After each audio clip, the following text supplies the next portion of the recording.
Hi everyone, welcome to Backyard Homestead.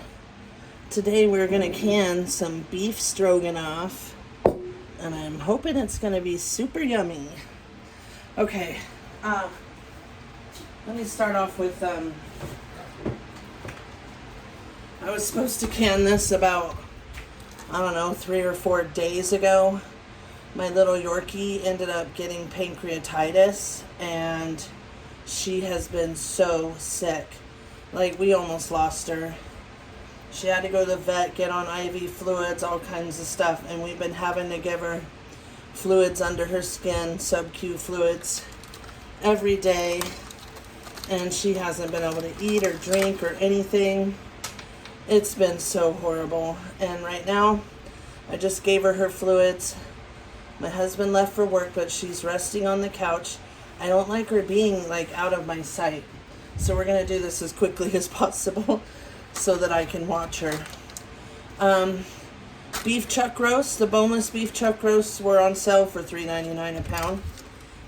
It looks brown because I already squirted it and doused it really good with a bunch of Worcestershire sauce, which gives your stroganoff a yummy flavor. I always use that even if I'm not canning and just making it. Another thing it calls for is parsley and thyme. So let's get some of that.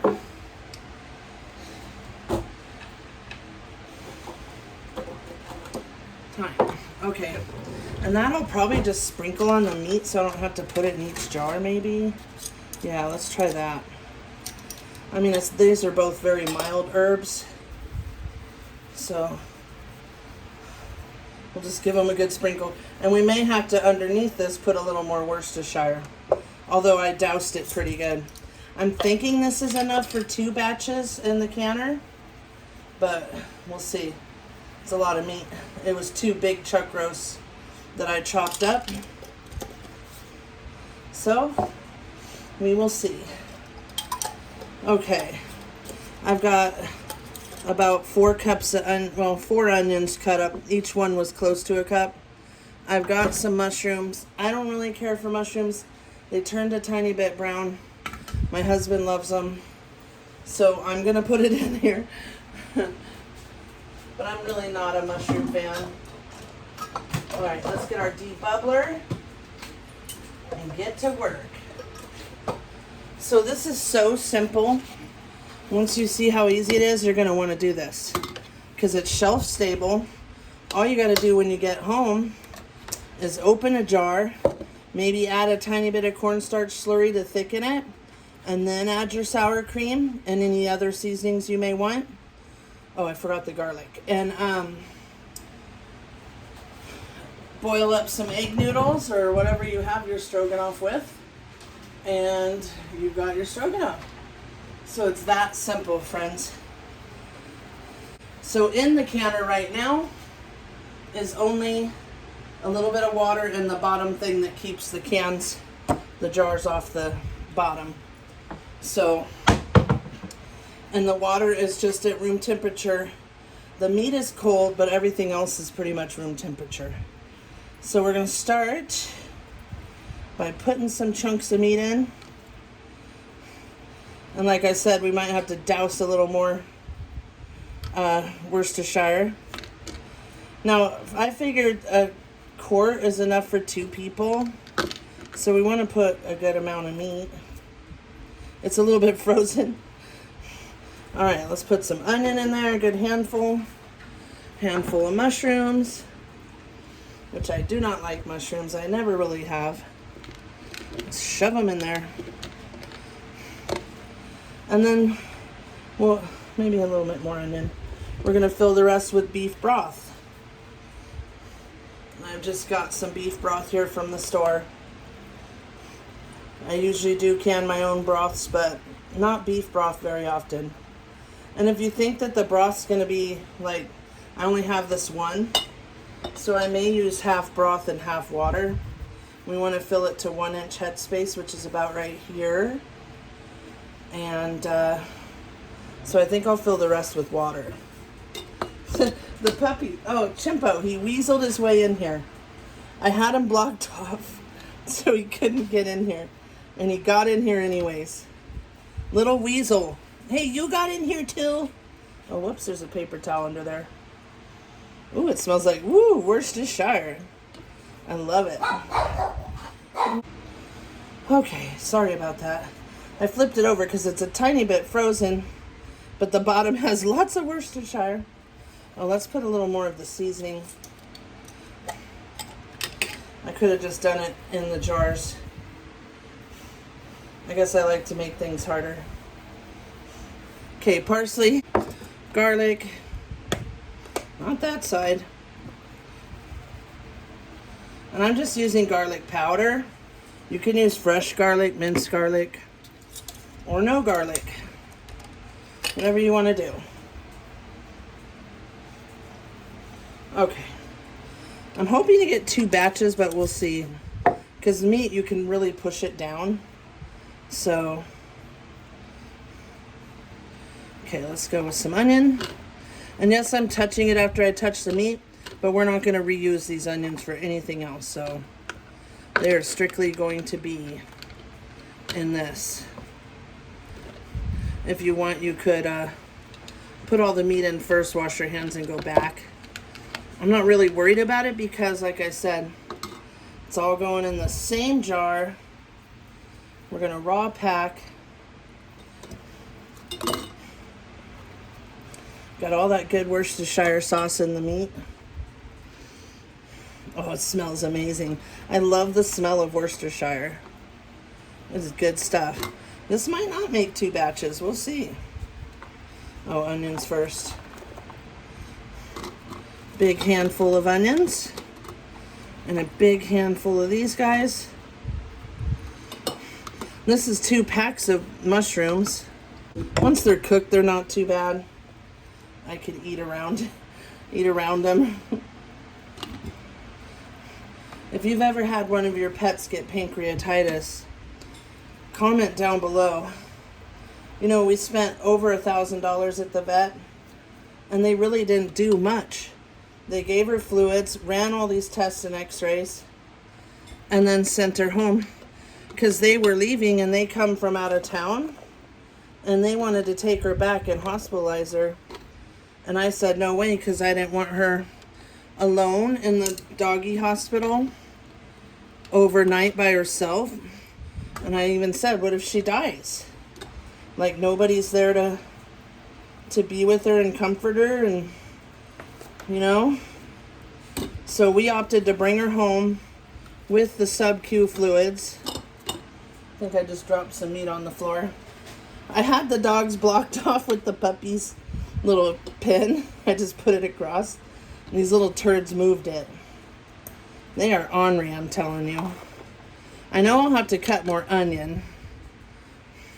But if you've had your dog get pancreatitis, comment below what really helped him come out of it. It's been since Friday night, and today is Tuesday, and she's still pretty extremely sick. So this chunk got frozen. It was all thawed out. It got frozen in the garage fridge. The garage fridge is like super cold. Maybe a little too cold. Yeah, this definitely isn't going to do 2 batches, but it's going to do more than 1. Maybe I'll just cook the rest for dinner. Let it soak in this all day. Let's see, I'm going to have to break it up. Might do that, just cook it for dinner. I did buy some noodles, egg noodles. I think I might have a bag in the pantry too. I'll check, because it's always good to use the older one first. Yeah, I had this all sliced and then put it in there and it froze a tiny bit. And no, the meat isn't brown. It's brown from the Worcestershire sauce. Just so you guys know. I mean, I doused this whole thing with it. I probably used too much, but I love it. Okay, let's see. I can't really see. Okay, a little more. If I'm going to make this for dinner, I might want to chop it a way bit smaller, because we don't want big chunks. Let's go with one more. Okay, cover this back up. Well, now the lid will fit on. It was too big. Let me wash my hands. I got 2 dogs in here. These little turds barged through. It's currently 10 a.m. It's already 90-something degrees. I'm trying to do this early before it gets any hotter. Yesterday it was 110. And my cooler, my swamp cooler that I have in the kitchen, the motor died. It's an evaporative cooler. And the motor died. The motor on this little, it's a little one, so it's different. The motor is inside the squirrel cage, which is really bizarre. So my husband's like, I think we got to take the whole damn thing apart to get the little motor out. But my friend said he had a little one in his garage, so I might get that one from him. All right, let's do a little mushroom. The rest I'll use for dinner. What a mess. I'll tell you what, this stuff is a messy job. Whenever I'm canning, I get a mess everywhere. Okay, we've got our 1, 4, 5, 6, 7 jars full. So we're gonna do one, that's what this holds, 7 quarts. Pints you can stack up, but quarts, even though this is tall, you can't, it doesn't fit. So we're gonna try to do half broths because I don't have more broth. See, I thought that would do like 14, but maybe if I put less meat, but who wants less meat? Let's move that back there. Put it back in the fridge. I buy those big ones at Costco. You get a double pack. I'm going to go light because we're running low.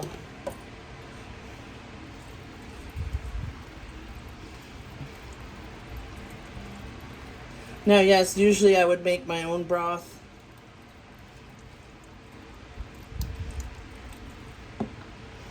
So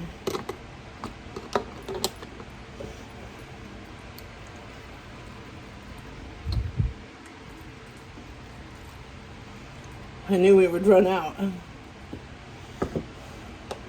Which one has the most? This one? You pour a little bit in there. Okay, that's good enough. Now let's pour some water, debubble, clean our lids, or our jars. Let me go ahead and get, watch out, pup. This is why I didn't want you in here under my feet. And you snuck in. You did. We'll just put that on medium. Get rid of that. I think it's recycle. Yeah, it's recycle. Okay. Get some water. I told my husband I'm not cooking all summer. Better get me another cooler. It is way too hot.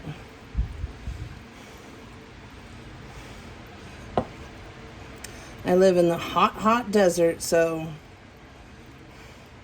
and 110 is nothing. It gets hotter than that here.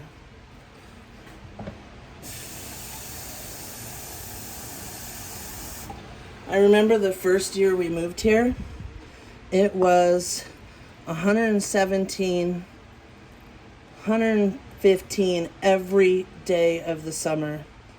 This was in 1997, right after we got married. And let's just say, I thought that we moved to hell. Oh, and we had thunderstorms. It was humid on top of that. And we had a power outage, and it was that hot. I was like, oh my God, we moved to hell. Why did we do this? My husband had gotten a job on base at the time. There's a naval weapons base here. Okay, we're gonna debubble. Hopefully you can see everything good. How easy is this though? I mean, couldn't ask for an easier canning recipe. It's just meat, onions, some Worcestershire, a little bit of seasonings, mushrooms, and broth, and we get it in there. Now we're doing quarts, so we're going to need to do it for an hour and a half, 90 minutes for quarts with meat.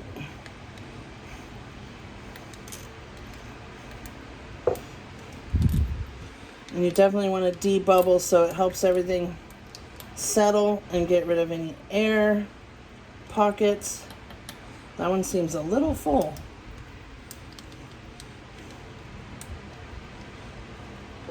I think I might, where was it? Was it this one? Yeah. Might take a little mushroom out of that one. Okay, there we go. Woo! Sweating, guys, sweating. I'm already sweating. Let's add a teensy bit. They all look pretty good. This one needs a little tiny. And that one. Okay, good to go. Now, vinegar. Okay, we've got our lids in there going. I don't know where my little lid thing is.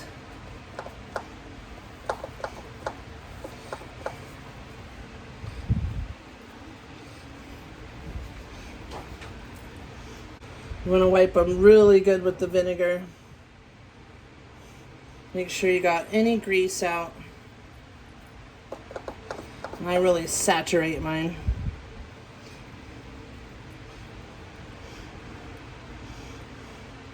You really want to have a good seal. I know some people, it's controversial, they don't use the vinegar, but I think it works good. Okay, don't know where my little grabber is. Oh, here it is. Hopefully it's not too hot. All right. It's a little hot. Finger tight. Don't want to over tighten. I know if you've watched my other videos, you know this. I like to repeat in case it's a first time canner. We're going to put our lids on, and hopefully you can see the canner. Put them right in the canner. Come on.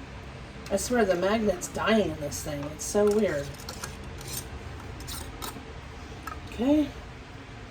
Now on our last batch, the beans and the Cajun beans and sausage, I had one that did not seal. And it was a 4 jars lid, which is, I had never had one of those not seal on me. So that was different. I was like, whoa, these have never, ooh, that's hot. These have never done that. They always seal. So I'm not sure, I messed up. And I always wipe everything so good. But it did have some siphoning. So that could have been the issue, is the siphoning came out and caused it not to seal. And I did, with the dog getting sick, my Daisy girl, I didn't check it, so it sat here for like a day and a half. So I ended up having to dump it because you don't ever want to do that. It's already bad if it's sitting out more than 24 hours. Actually, really more than 12. Now, I always let mine sit overnight, and then I usually check them the next morning. Wash down. Oh, I'm already getting my stove dirty. I wash down the lids and jars, and then I'll label them and put them away. And that's when I'll check for any that haven't sealed. Because then you still have time to put it in the fridge or use it up. But not once it's sat out for a while. Okay. Let's put these away. I'm going to bring you guys in closer. Yeah, you can see. The water's up pretty high. It's about up to there. Hopefully I didn't go too crazy with the water. You don't want it over it. Okay, we've got our lid. Washed and ready. this thing. Put the lid on. Make sure it's turned to venting, which is the little steam. Let's go ahead and start. Let me get my lighter. I know it's not going to light.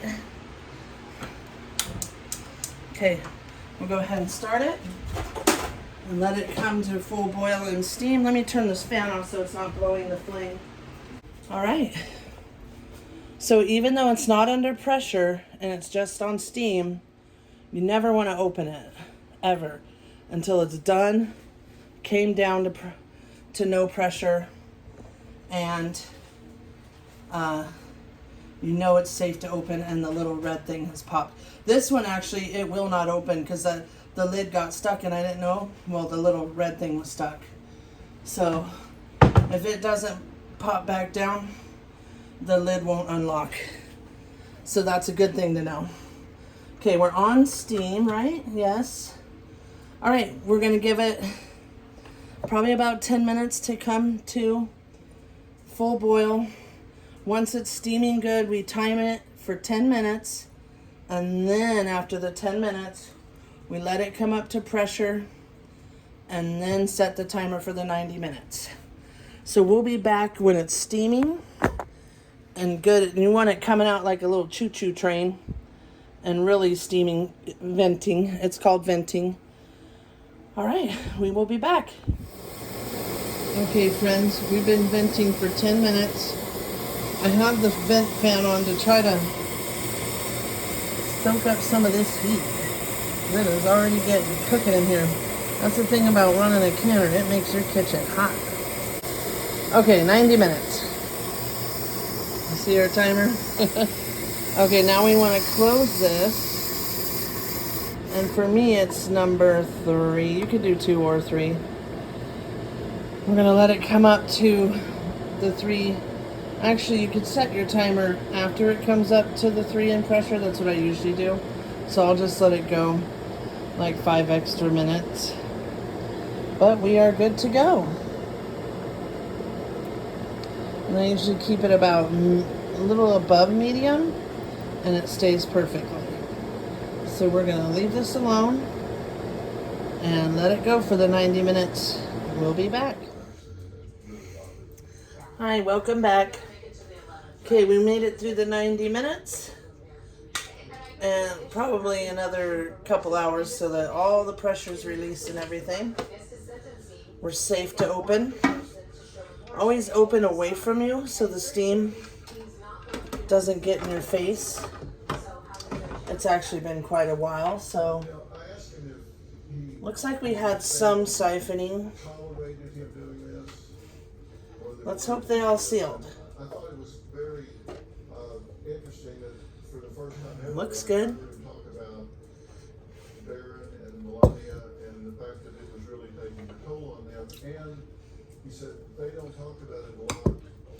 It looks like all of them are pushed down, but I'm not sure. They've actually been sitting for quite a while, so we'll have to wash them up. They're already cooled down.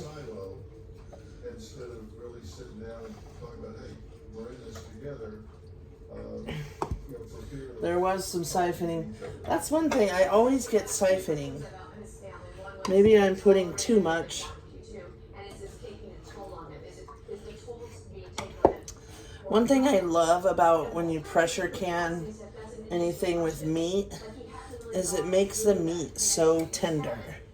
Like way more tender than just cooking it. All right. Well, these guys have already sat pretty much overnight, so I'm going to see and make sure if they've all sealed. And then we'll wash them and put them away. It's been so crazy with my poor little baby having the pancreatitis. Like, we got her to eat a little bit of chicken last night, and then she started acting like real sick, like she was going to throw up, and then she just was gagging, choking. So it's been hard just to get her to eat even a couple bites, which I understand. Looks like all of these are nice and sealed. They're oily. We need to wash them off with some... I literally take my sponge with soap and water and wash all around here and all around the whole jar like this. It's not going to hurt it. It's already sealed. Get all the grease and everything off. And then I rinse them. Rinse them good and then label them, date them, and store them in your nice, cool, dry pantry. But I never show you guys how I wash them off, and I wanted to show you that I actually really scrub them, especially around the band. All right, look at that. Now we've got 7 pints of beef stroganoff to have 7 dinners on the shelf for an emergency, for when you don't feel like cooking. This doesn't have to be emergency food storage. I mean, basically this is like fast food. You add up, last night I made some with what meat was left. Just added cornstarch to thicken it, and then sour cream, and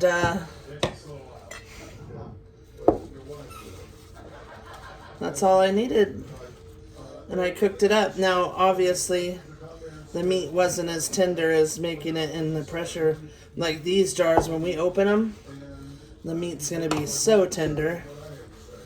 So anyways, I just wanted to show you guys how I wash them. Once they're sealed, they're pretty well sealed. Okay, now let's rinse them off.